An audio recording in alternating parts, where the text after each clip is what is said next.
1 Kings chapter 15.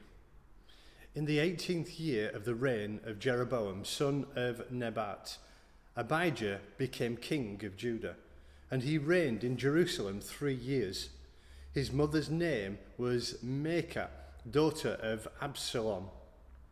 He committed all the sins his father had done before him. His heart was not fully devoted to the Lord his God, as the heart of David his forefather had been. Nevertheless, for David's sake, the Lord his God gave him a lamp in Jerusalem by raising up a son to succeed him and by making Jerusalem strong. For David had done what was right in the eyes of the Lord, and had not failed to keep any of the Lord's commands all the days of his life, except in the case of Uriah the Hittite. There was war between Rehoboam and Jeroboam throughout Abijah's lifetime. As for the other events of Abijah's reign and all he did, are they not written in the books of the annals of the kings of Judah? There was war between Abijah and Jeroboam, and Abijah rested with his fathers and was buried in the city of David, and Asa, his son, succeeded him as king. In the 20th year of Jeroboam, king of Israel, Asa became king of Judah, and he reigned in Jerusalem 41 years. His grandmother's name was Maacah, daughter of Abishalom. Asa did what was right in the eyes of the Lord, as his father David had done. He expelled the male shrine prostitutes from the land and got rid of all the idols his fathers had made. He even deposed his grandmother Maacah from her position as queen mother because she had made a repulsive Asherah pole. Asa cut down the pole and burned it in the Kidron Valley, although he did not remove the high places. Asa's heart was fully committed to the Lord all his life. He brought into the temple of the Lord the silver and gold and the articles that he and his father had dedicated. There was war between Asa and Baasha, king of Israel, throughout their reigns.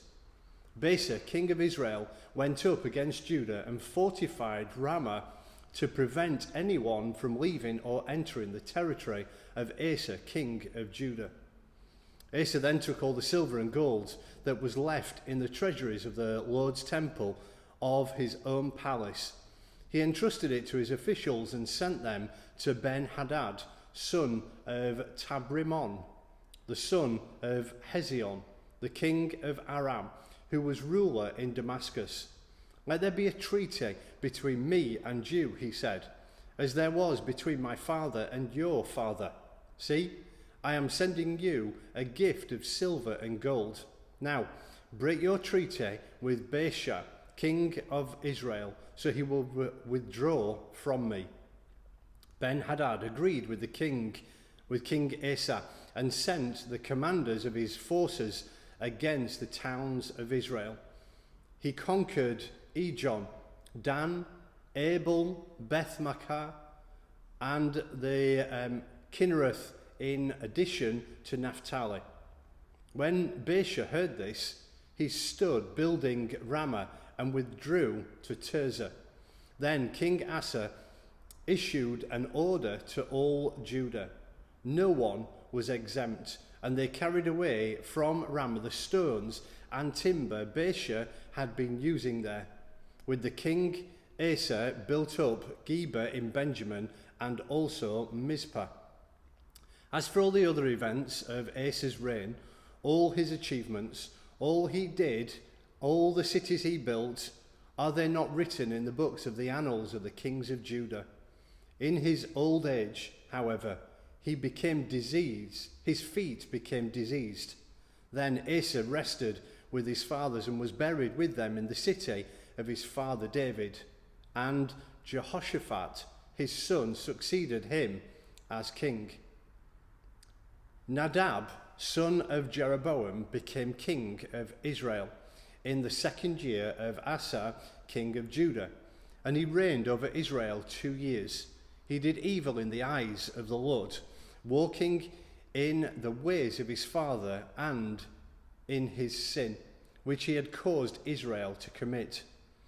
Baasha, son of Ahijah of the house of Issachar, plotted against him, and he was struck down at Gibbethon, a Philistine town, while Nadab and all Israel were besieging it. Baasha killed Nadab in the 3rd year of Asa, king of Judah, and succeeded him as king. As soon as he began to reign, he killed Jeroboam's whole family. He did not leave Jeroboam anyone that breathed, but destroyed them all, according to the word of the Lord given through his servant Ahijah the Shilonite, because of the sins Jeroboam had committed and had caused Israel to commit, and because he provoked the Lord, the God of Israel, to anger. As for the other events of Nadab's reign and all he did, are they not written in the books of the annals of the kings of Israel? There was war between Asa and Baasha, king of Israel, throughout their reigns. In the 3rd year of Asa, king of Judah, Baasha, son of Ahijah, became king of all Israel in Tirzah, and he reigned 24 years. He did evil in the eyes of the Lord, walking in the ways of Jeroboam and in his sin, which he had caused Israel to commit.